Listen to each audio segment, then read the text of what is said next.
Sabarmati online classes में आप सभी का स्वागत है। इस वीडियो में हम most important topic board exam के लिए मेंडल के आनुवंशिकता के नियम का अध्ययन करेंगे। तो चलिए देखते हैं मेंडल्स लॉ ऑफ जेनेटिक्स। तो ये हमारा क्लास 10th साइंस बायोलॉजी के लिए और क्लास 12th बायोलॉजी के लिए दोनों ही इम्पॉर्टेंट है। तो बात करें अगर हम वैज्ञानिक मेंडल की, तो इनका पूरा नाम है ग्रेगर जॉन मेंडल। तो वैज्ञानिक ग्रेगर जॉन मेंडल ने आनुवंशिकता से संबंधित नियमों का प्रतिपादन किया जो इस प्रकार से हैं। तो मेंडल ने आनुवंशिकता के 3 नियम दिए हैं। कितने दिए हैं? 3 नियम दिए हैं। तो फर्स्ट है एकल लक्षण, या इसी को हम बोलते हैं प्रभाविता का नियम। क्या बोलते हैं? प्रभाविता का नियम। क्योंकि इसमें एक लक्षण दिखता है उसे हम बोलेंगे प्रभावी, और जो नहीं दिखता है उसे बोलेंगे अप्रभावी। तो इसीलिए जो हमारा प्रथम नियम है ना, इसे बोलते हैं एकल लक्षण का नियम, क्योंकि एकल लक्षण, एक ही लक्षण तो दिखेगा। और प्रभाविता का नियम भी इसको हम बोलते हैं। सेकंड है हमारा लक्षणों के पृथक्करण का नियम। लक्षणों के पृथक्करण, तो इसमें हम बताते हैं कि लक्षण पृथक्करण हो जाते हैं, या इसी को बोलते हैं युग्मक की शुद्धता का नियम। क्योंकि अगर लक्षण अलग अलग हो जाएंगे तो युग्मक जो है ना, इसकी शुद्धता बनी रहेगी। तो युग्मक के बारे में भी हम आगे देखेंगे। तो लक्षणों के पृथक्करण का नियम या फिर युग्मक की शुद्धता का नियम, ये हमारा है मेंडल का द्वितीय नियम। और अगर हम बात करें मेंडल के तृतीय नियम की, तो वो ये है स्वतंत्र अपव्यूहन का नियम। तो इसमें हम बताते हैं कि स्वतंत्र अपव्यूहन होता है, मीन्स जो एक लक्षण है ना, इसकी वंशानुगति दूसरे को प्रभावित नहीं करती है। तो हम एक एक करके देखेंगे। फर्स्ट हमारा है प्रभाविता का नियम। तो एग्जाम में आपसे पूछा जाता है कि मेंडल के नियमों का उल्लेख कीजिए, तो वहां पर आपको तीनों लिखने रहते हैं। परंतु अगर बाय नेम आ जाए कि मेंडल के प्रभाविता के नियम का वर्णन कीजिए, तो आपको केवल मेंडल के प्रभाविता का नियम मीन्स प्रथम नियम ही लिखना रहता है। तो प्रथम नियम है प्रभाविता का नियम। तो इसे पहले हम रफली समझ लेते हैं कि हमारे पास होता क्या है। ये हमारे पास एक पौधा है और ये हमारे पास दूसरा पौधा है। तो ये हमारे पास 2 पौधे हैं, तो इनके बीच हम कराएंगे संकरण, मीन्स इनसे हम एक नया पौधा उत्पन्न करेंगे। तो नया पौधा उत्पन्न करने की जो क्रिया होगी ना पौधों में, वो क्या कहलाती है?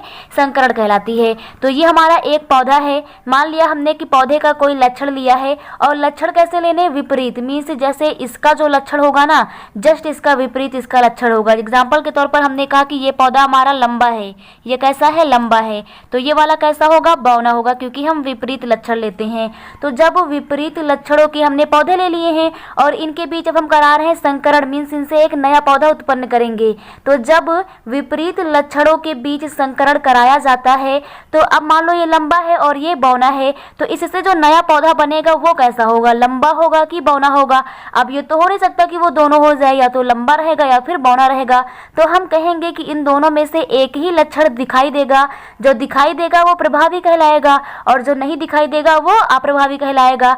तो जब मेंडल ने अपना प्रयोग किया ना, तो उन्होंने देखा कि जब उन्होंने विपरीत लक्षणों को लेकर संकरण कराया, तो जो पहली पीढ़ी आई, तो इसे हम बोलेंगे जनक पीढ़ी। ये हमारी जनक है, और इससे जो प्राप्त होगा संतान, तो हम कहेंगे संतति पीढ़ी है। ये कौन सी है? संतति पीढ़ी है। तो संतति पीढ़ी को हम लोग F1 बोलते हैं। तो F1 पीढ़ी में जो पौधे मेंडल को प्राप्त हुए थे ना, वो लंबे थे, तो उनके प्रयोग में लंबापन क्या आया था? प्रभावी आया था। तो यही है मेंडल के प्रभाविता का नियम, कि जब विपरीत लक्षणों वाले पौधों के बीच संकरण कराया जाता है, तो उनकी संतानों में से एक लक्षण ही परिलक्षित होता है और दूसरा दिखाई नहीं देता है। तो दूसरा दिखाई नहीं देता है। इस प्रकार से जो लक्षण दिखाई देता है उसे हम प्रभावी लक्षण बोलते हैं, और जो लक्षण दिखाई नहीं देता है इसे हम अप्रभावी कहते हैं। तो एकदम आसान है, आप लोगों को क्लियर हो गया होगा। हमने विपरीत लक्षणों वाला पौधा लिया और उनके बीच संकरण कराया, तो F1 पीढ़ी में जो लक्षण दिखाई दिया उसे प्रभावी, और जो लक्षण नहीं दिखाई दिया उसे अप्रभावी कहते हैं। तो इसी नियम को हम बोलते हैं मेंडल के प्रभाविता का नियम। एग्जाम्पल देखते हैं इसका उदाहरण, कि जब शुद्ध समयुग्मजीय लंबे तथा शुद्ध बौने, शुद्ध लंबे और शुद्ध बौने पौधे हैं यहाँ पर, उनके बीच संकरण कराया जाता है, तो प्रथम संतानीय पीढ़ी मीन्स F1 में विपरीत लक्षणों में से केवल एक लक्षण यानी कि लंबापन जो कि प्रभावी है, मीन्स जो दिखाई देता है, और अप्रभावी बौनापन क्या रहता है? छिपा रहता है। इसी को हम बोलते हैं प्रभाविता का नियम। तो यहाँ पर डायग्राम के माध्यम से दिखाते हैं कि ये हमारे शुद्ध लंबे पौधे हैं। शुद्ध लंबे पौधे को हम लोग कैपिटल T से रिप्रेजेंट करते हैं, और ये लक्षण क्या है? प्रभावी हैं। शुद्ध बौने जो पौधे हैं इनको स्मॉल टी से प्रदर्शित करते हैं, तो ये अप्रभावी होते हैं। अब हमारे पास शुद्ध लंबे पौधे हैं और शुद्ध बौने पौधे हैं। अब इनका करा रहे हैं संकरण, तो यहाँ पर जो बनेगा वो क्या बनेगा, इसका एक कैपिटल टी आएगा और इसका एक स्मॉल टी आएगा, तो कैपिटल टी और स्मॉल टी बनेगा। मीन्स ये दोनों समान नहीं है, एक कैपिटल है एक स्मॉल है, इसलिए इसको हम बोलेंगे संकर। और जो आगे हमारा कैपिटल वाला जो कैपिटल लेटर में रहेगा ना वही प्रभावी होता है। तो कैपिटल टी को हमने क्या बोला था, प्रभावी, और ये लंबा था तो ये लंबा पौधा होगा। कैसा होगा, लंबा पौधा होगा। तो इस प्रकार से ये हमारी कहलाती है F1 पीढ़ी। और F1 पीढ़ी में कौन सा लक्षण प्रभावी होता है, तो लंबापन प्रभावी होता है। तो इस प्रकार से ये हमारा प्रथम नियम कंप्लीट हो जाता है, प्रभाविता का नियम। नेक्स्ट हम लोग सेकंड देखते हैं। तो मेंडल के आनुवंशिकता के नियम में जो सेकंड रूल है ना वो है पृथक्करण का नियम। तो इनको आपको बाय नेम याद रखना है कि जो फर्स्ट नियम है ये प्रभाविता का नियम है, जो सेकंड नियम है वो पृथक्करण का नियम है। क्योंकि कभी कभी एग्जाम में ऐसे भी पूछता है कि मेंडल के द्वितीय नियम का उल्लेख कीजिए, तो द्वितीय नियम कौन सा है, पृथक्करण का नियम है। तो इसमें हम इसी जो हमने प्रथम नियम पढ़ा ना प्रभाविता का नियम, इसी से आगे बढ़ेंगे। तो यहाँ तक हमें F1 पीढ़ी में संकर जो लंबा पौधा है ये प्राप्त हो गया था। तो अब जो F1 पीढ़ी है ना, जो कैपिटल टी स्मॉल टी है, इसी का कराना है स्वपरागण। इसका क्या कराना है, स्वपरागण। तो जब हम कैपिटल टी और स्मॉल टी जो हमारा ये पौधा प्राप्त हुआ है इसका स्वपरागण कराएंगे, means capital T small T के साथ ही अभिक्रिया कराएंगे।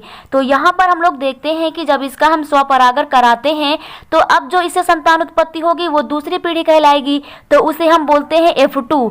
तो F2 पीढ़ी में फिर से, क्योंकि अभी यहाँ पर देखिए F1 पीढ़ी में केवल लंबा दिख रहा है, बौनापन तो नहीं दिख रहा ना। लेकिन जब ये F2 पीढ़ी में जाएंगे ना, मीन्स जो F1 पीढ़ी है इसकी जब संतान उत्पत्ति होगी तो वो F2 पीढ़ी कहलाएगी। तो F2 पीढ़ी में दोनों लक्षण फिर से दिखेंगे। तो इस प्रकार से जो हमारा F1 पीढ़ी है ये कैपिटल टी स्मॉल टी है, तो इसका हम कराएंगे स्वपरागण, means capital T small T का हम संकरण कराएंगे कैपिटल टी स्मॉल टी के साथ में। तो इस प्रकार से हम देखते हैं कि यहाँ पर ये हमारा युग्मक है, तो इस कारक से जो युग्मक है ना ये अलग हो जाएंगे।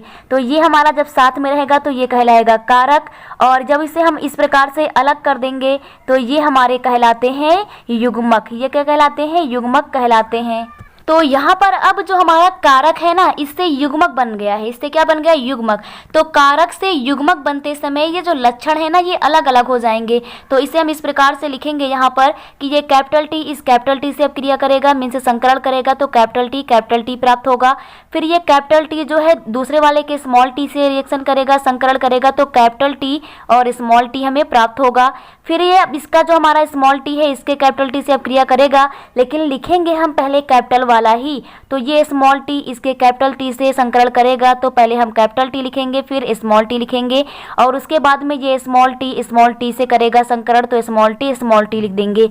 तो इस प्रकार से हम देखते हैं कि ये कैपिटल टी फिर कैपिटल टी स्मॉल टी फिर कैपिटल टी स्मॉल टी और फिर स्मॉल टी हमें प्राप्त हुआ। ये हमारी F2 पीढ़ी है, क्योंकि F1 के बाद हमें ये प्राप्त हुआ, तो ये क्या हो गया, F2 पीढ़ी। अब यहाँ पर बताइए ये कैपिटल टी ये कैसा पौधा है, तो लंबा है, क्योंकि कैपिटल टी को हमने क्या बोला था, लंबा बोला था। तो ये हमारा कैपिटल टी और स्मॉल टी है, तो इसमें पहले क्या आया है, कैपिटल टी, तो ये हमारा क्या हो जाएगा, लंबा पौधा हो जाएगा। इसके बाद थर्ड हमारा कैपिटल टी स्मॉल टी, इसमें भी कैपिटल टी पहले है, तो ये हमारा क्या हो जाएगा, लंबा पौधा, क्योंकि कैपिटल टी को हमने लंबा बोला है। इसके बाद जो फोर्थ है हमारा स्मॉल टी, तो यहाँ पर स्मॉल टी ही है, तो स्मॉल टी हमारा क्या है, बौना है, तो ये पौधा बौना होगा। तो इस प्रकार से हम कहेंगे ना कि जो हमारी F2 पीढ़ी है इसमें कितने लंबे पौधे प्राप्त हुए हैं, 3 लंबे और 1 बौना। तो लंबा और बौनेपन का अनुपात 3:1 होता है। तो ये हम लोग पृथक्करण के नियम में समझेंगे। तो यहाँ पर बताया जाता है कि F1 पीढ़ी के विषम युग्मजी पौधे में स्वपरागण कराया जाता है। तो F1 जो पीढ़ी है ना इसके पौधे में क्या कराया जाएगा, स्वपरागण कराया जाता है। तो दूसरी पीढ़ी जो हमारी F2 पीढ़ी है इसकी संतानों में परस्पर विपरीत लक्षणों का पृथक्करण हो जाता है, क्योंकि हमने देखा कि जो हमारा F1 पीढ़ी है इसमें केवल और केवल लंबापन प्रभावी था, लेकिन जब हमने F1 पीढ़ी से F2 पीढ़ी बनाई तो इसमें बौनापन भी तो प्रभावी दिखा। यहाँ से स्पष्ट हो जाता है कि जो हमारा F1 पीढ़ी का पौधा है इसमें इसमें लंबापन और बौनापन दोनों मौजूद है, दोनों इसमें मौजूद है। तो जब युग्मक का निर्माण होता है तो ये लक्षण अलग हो जाते हैं। तो हम बताते हैं कि F2 पीढ़ी के संतानों में परस्पर विपरीत लक्षणों का पृथक्करण एक निश्चित अनुपात में होता है। जैसे अभी हमारा हुआ था 3:1 के अनुपात में, इसे लक्षणों के पृथक्करण का नियम कहते हैं। स्पष्ट है कि प्रथम पीढ़ी में साथ साथ रहने पर भी लक्षणों का आपस में मिश्रण नहीं हुआ। तो आप लोगों को स्पष्ट हो गया कि F1 पीढ़ी में दोनों कैपिटल टी और स्मॉल टी दोनों मौजूद थे, लेकिन उनका आपस में मिश्रण नहीं हुआ। जैसे ही F2 पीढ़ी बनने की बारी आई तो कैपिटल टी स्मॉल टी दोनों अलग अलग अपने लक्षण को दिखाते हैं और लंबा और बौना दोनों पौधे हमें F2 पीढ़ी में प्राप्त होते हैं। और युग्मक निर्माण के समय, किसके निर्माण के समय? युग्मक के। तो जो हमारा कारक होता है, जीन जो होता है, जीन को मेंडल ने कारक बोला था, तो कारक से युग्मक बनना है। तो युग्मक निर्माण के समय ये लक्षण अलग अलग हो जाते हैं, अर्थात युग्मकों की शुद्धता बनी रहती है। इसलिए द्वितीय नियम को हम लोग पृथक्करण के नियम को बोलते हैं युग्मकों की शुद्धता का नियम। तो आप लोगों को ये क्लियर हो गया होगा। उदाहरण में हम लिखते हैं कि जब F1 पीढ़ी में स्वपरागण कराया जाता है तो लंबेपन तथा बौनेपन के लक्षण फिर से प्राप्त हो जाते हैं, जैसा कि हम देख चुके हैं। अर्थात लंबेपन का कारक कैपिटल टी तथा बौनेपन का कारक स्मॉल टी फिर से मिलकर 3:1 के अनुपात में लंबे तथा बौने पौधे उत्पन्न करते हैं। तो हमारा 3 अनुपात में से capital T small T, capital T small T, उसके बाद हमारा कैपिटल टी और लास्ट में आया था स्मॉल टी। तो इस प्रकार से हमें प्राप्त हुआ। तो हमने बोला ना कि ये हमारा क्या है? लंबा है, ये भी लंबा है, ये भी लंबा है और ये बौना है। तो अगर हम मान ले टोटल हमारा 100% है, टोटल कितना है? 100% है। हमें दिख रहा है कि यहाँ पर ये जो 2 है, अगर पूरा 100% है तो 4 भाग है इसमें, तो टोटल कितना है? 100%। 4 भाग करेंगे तो 4 भाग में एक का कितना भाग आएगा? 25%। तो इसका मिला 25%, इसका मिला 25%, इसका 25% और इसका 25%। इस प्रकार से टोटल हमारे 100% पौधे थे। तो हम कहेंगे कि जो शुद्ध लंबे हैं वो कितने हैं? 25% हैं। शुद्ध बौने कितने हैं? 25% हैं। लेकिन ये कैपिटल टी स्मॉल टी, ये ना तो शुद्ध लंबे हैं और ना ही शुद्ध बौने हैं, तो इनको बोलते हैं संकर। तो संकर कितने हैं? तो ये 25 मिलके 50 हो जाएंगे। और संकर में भी क्या लंबे हैं कि बौने हैं? तो आगे क्योंकि कैपिटल टी आया है इसलिए लंबे हैं। तो संकर लंबे पौधे 50% होते हैं। तो इस प्रकार से हमारा प्राप्त हो जाएगा हमें कि 25%, फिर 50% और फिर 25%। जब हम इसे डिवाइड करेंगे तो ये 1 आ जाएगा, ये 2 आ जाएगा, 1 आ जाएगा। तो हम कहेंगे कि जो जीनोटाइप होंगे ना, ये किस अनुपात में होंगे? 1:2:1। तो इस प्रकार से सेकंड नियम भी आप लोगों को क्लियर हो गया होगा, जिसे हम बोलते हैं पृथक्करण का नियम। नेक्स्ट थर्ड हम लोग देखते हैं स्वतंत्र अपविभजन का नियम। तो यदि आप लोगों को मेंडल का प्रथम और द्वितीय नियम क्लियर हो गया होगा तो थर्ड नियम भी आपको बहुत ही आसानी से क्लियर हो जाना है। तो चलिए इसे थोड़ा सा हम रफ में समझ लेते हैं कि मेंडल का जो प्रथम नियम है प्रभाविता का नियम, उसमें हमने देखा कि हमारे पास एक ये पौधा है और एक दूसरा पौधा है और इन दोनों के बीच हमने संकरण कराया तो हमें एक तीसरा पौधा जो संतानी पीढ़ी में वो प्राप्त हो जाता है। तो वहां पर हमने किया क्या था कि इसका एक गुण लिया था, इसका एक गुण लिया था। जैसे ये लंबा था और ये बौना था, तो प्रथम संतानी पीढ़ी में एक लक्षण दिखा था उसे प्रभावी हमने कहा था, जो नहीं दिखा था उसे अप्रभावी कहा था। अब स्वतंत्र अपविभजन भी सेम ही है, बस इसमें करना क्या है? इस पौधे के 2 गुण लेने हैं और इस पौधे के भी 2 गुण लेने हैं। तो दोनों अलग अलग विपरीत गुण लेने हैं। मान लीजिए कि इस पौधे के हमने 2 लक्षण ले लिए हैं। जैसे एक लक्षण हमने ले लिया कि ये जो पौधा है हमारा, इसका आकार ले लेते हैं कि ये गोल है और दूसरे को ले लेते हैं झुर्रीदार है। तो इसका मान लो हमने ले लिया गोल और दूसरा क्या हो गया? झुर्रीदार हो गया। तो ये इनका एक गुण हो गया। अब हमें दूसरा गुण लेना है, तो दूसरा गुण हम लोग इनके रंग को लेकर ले लेते हैं। तो मान लीजिए हमने मान लिया कि ये गोल वाला पौधा हमारा पीला है और झुर्रीदार वाला क्या है? हरा है। तो इस प्रकार से हमने क्या किया, जो हमारे पौधे हैं, ये जोड़ी जो पौधे हुए हैं, इन पौधों के हमने 2 अलग अलग गुण ले लिए हैं। तो जब 2 जोड़ी विपरीत लक्षणों वाले पौधों के बीच संकरण कराया जाता है तो केवल इसमें इतना बोलना है कि जब 2 जोड़ी विपरीत लक्षणों वाले पौधे को लेकर संकरण कराया जाता है तो जो कारक होते हैं, जो जीन होते हैं, ये स्वतंत्र रूप से जो कारक होते हैं, तो इसमें जो हमारे जीन होते हैं, मीन्स जिसके लिए मेंडल ने कारक शब्द यूज किया था, ये स्वतंत्र रूप से युग्मक में चले जाते हैं। मीन्स कुल मिला के ये है कि एक लक्षण की वंशानुगति दूसरे लक्षण की वंशानुगति को बिल्कुल भी प्रभावित नहीं करती है। इसी को हम बोलते हैं स्वतंत्र अपविभन का नियम। तो यहाँ पर इस प्रकार से हम बताते हैं कि जब दो जोड़ी विपरीत लक्षणों को लेकर संकरण कराया जाता है तो दोनों लक्षणों के कारक मीन्स जीन स्वतंत्र रूप से युग्मक में चले जाते हैं और स्वतंत्र रूप से अपना लक्षण प्रदर्शित करते हैं। तो इसको आपको ध्यान से देखना है।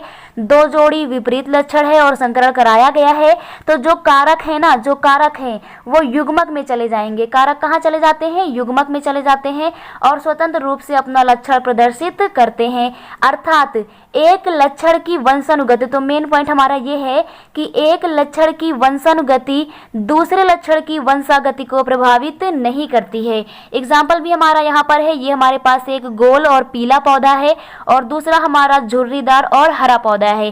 गोल के लिए यहाँ पर कैपिटल आर यूज किया जाएगा, पीले के लिए कैपिटल वाई और कैपिटल वाई। तो गोल के लिए कैपिटल आर और पीले के लिए कैपिटल वाई।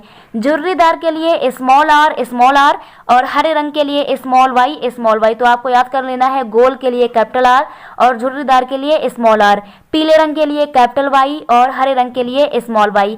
तो यहाँ पर इस प्रकार से आप लोगों को दिख रहा होगा, ये हमारा कारक है। ये क्या कहलाएगा? कारक।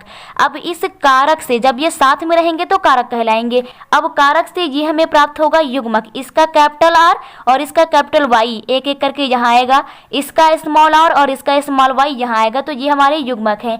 अब इन दोनों युग्मकों का संकरण कराएंगे क्योंकि इसमें दोनों गुण हैं, ये गोल भी है, पीला भी है और ये झुर्रीदार भी है, हरा भी है। तो हमने दो जोड़ी विपरीत लक्षण ले लिए हैं। अब इसका संकरण कराएंगे तो होगा क्या? ये कैपिटल आर लिखा जाएगा और आर के बगल में आर ही लिखना है, तो कैपिटल आर और इसका स्मॉल आर और इसका कैपिटल वाई और इसका स्मॉल वाई। तो इस प्रकार से हम लिख देते हैं capital R, small R, capital Y और स्मॉल वाई। तो ये हमें प्राप्त हो जाएगा। तो ये हमें प्राप्त क्या हुआ है? ये हमारा कैपिटल आर है। कैपिटल आर होने का मीन्स है, कैपिटल आर को हमने किसका माना है? गोल होने का।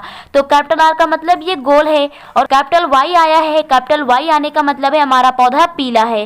तो पहली जो पीढ़ी प्राप्त हुई ना, इसमें गोल और पीला लक्षण दिखा, तो हम कहेंगे कि ये जो हमारा झुर्रीदार हरा है, इसकी वंशानुगति ये गोल पीले वालों की वंशागति को प्रभावित नहीं कर रही है। स्वतंत्र रूप से यहाँ पर लक्षण दिख रहे हैं क्योंकि जो हमारा एक कारक है ये स्वतंत्र रूप से जीन में जाते हैं और एक की वंशानुगति दूसरे की वंशानुगति को प्रभावित नहीं करती है। तो इस प्रकार से आप लोगों को ये स्वतंत्र अपविभन का नियम भी क्लियर हो गया होगा। तो इस प्रकार से मेंडल के आनुवंशिकता के तीनों नियम कंप्लीट हो जाते हैं, आप लोगों को क्लियर हो गए होंगे। Thank you.